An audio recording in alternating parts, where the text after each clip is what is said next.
श्री स्वामी समर्थ। स्वामी शिदोर या चॅनलमध्ये तुमचं खूप खूप मनापासून स्वागत आहे। अन्न, संपत्ती आणि सौभाग्याची देवी म्हणून माता अन्नपूर्णेची पूजा केली जाते। यामुळे लग्नामध्ये आईकडून मुलीला अन्नपूर्णा मातेची मूर्ती किंवा फोटो दिला जातो। देवी अन्नपूर्णेची धान्य अर्पण करून पूजा केली जाते। पण देवीला वाहिलेले तांदूळ किंवा धान्य याचं काय करायचं असतं हा प्रश्न अनेकांना पडलेला असतो। ते आज आपण जाणून घेऊया।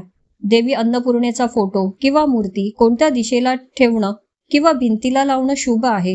जर तुम्ही देवी अन्नपूर्णेचा फोटो घरातील स्वयंपाकघरात लावत असाल तर त्यासाठी कोणते नियम आहेत ते आपण या व्हिडिओद्वारे समजून घेऊया। देवी अन्नपूर्णा म्हणजे अन्नधान्यात वास्तव्य आणि त्याच्यात सतत वाढ करणारी देवी आहे। देवी अन्नपूर्णेच्या पूजेमध्ये धनधान्याने पूजा केली जाते। अनेक घरांमध्ये अन्नपूर्णेची मूर्ती धान्यात म्हणजेच गहू, तांदूळ यामध्ये ठेवतात। अन्नपूर्णा मातेची पूजा करताना नवीन धान्य पूजेसाठी वापरले जाते। काही जण अन्नपूर्णा मातेला धान्य अर्पण करतात तर काही जण अन्नपूर्णा मातेवर धान्याचा वर्षाव करतात। देवीच्या चरणापासून ते डोक्यापर्यंत धान्य वाहतात। तुम्ही जर अन्नपूर्णा मातेची मूर्ती गहू किंवा तांदळात ठेवत असाल तर हे धान्य आठवड्यातून 2दा बदलत राहावं। देवी अन्नपूर्णेची मूर्ती तांदळात ठेवली असेल तर मंगळवारी किंवा शुक्रवारी या 2 दिवशी तांदूळ बदलून त्या ठिकाणी पूजेत न वापरलेले नवीन तांदूळ ठेवावे।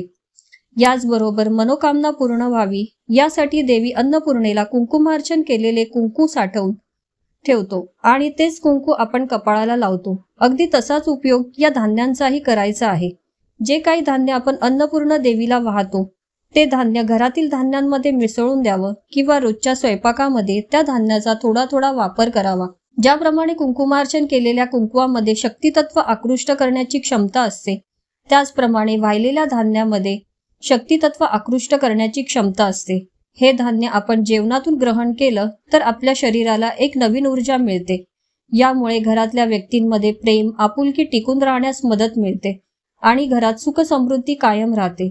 जर तुम्ही अन्नपूर्णा मातेचा फोटो लावत असाल तर हा फोटो कुठे लावावा, कोणत्या दिशेला लावावा आणि जर तुम्हाला ते स्वयंपाकघरात लावावा असं वाटत असेल तर कोणते नियम पाळले पाहिजेत हे तितकंच महत्त्वाचं आहे। अन्नपूर्णा मातेचा फोटो आग्नेय दिशेला लावावा। अग्नीद्वारे अन्न शिजवलं जातं म्हणून अग्नीच्या कोपऱ्यात अन्नपूर्णा मातेचा फोटो ठेवल्याने घरात सुख समृद्धी आणि सौभाग्य नांदते। माता अन्नपूर्णेच्या फोटोसाठी शुभ दिशा म्हणजे पूर्व दक्षिण म्हणजेच आग्नेय कोपऱ्याचा मध्यभाग। या दिशेला देवांचा वास असतो। अन्नपूर्णेचा फोटो लावल्याने वास्तुदोषापासून ही मुक्ती मिळते। घरातील देवघरात अन्नपूर्णा मातेची मूर्ती स्थापन करावी।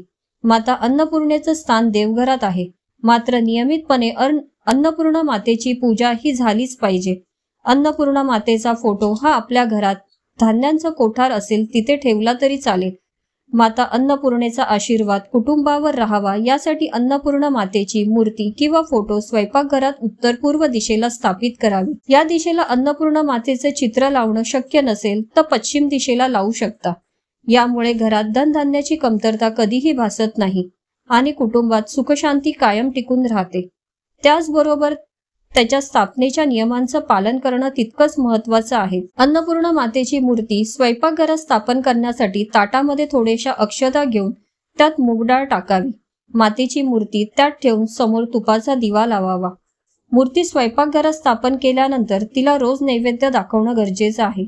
अशी स्थापना देवघरातही करू शकता। स्वयंपाकघरात अन्नपूर्णा मातेची मूर्ती किंवा फोटो ठेवणार असाल तर स्नान केल्याशिवाय कधीही प्रवेश करू नये। स्वयंपाकघरात तुम्ही मांसाहार बनवू शकत नाही आणि कांदा लसूण न वापरता स्वयंपाक बनवायचा प्रयत्न करावा। अन्नाचा पहिला घास अन्नपूर्णा मातेला नियमितपणे अर्पण करावा।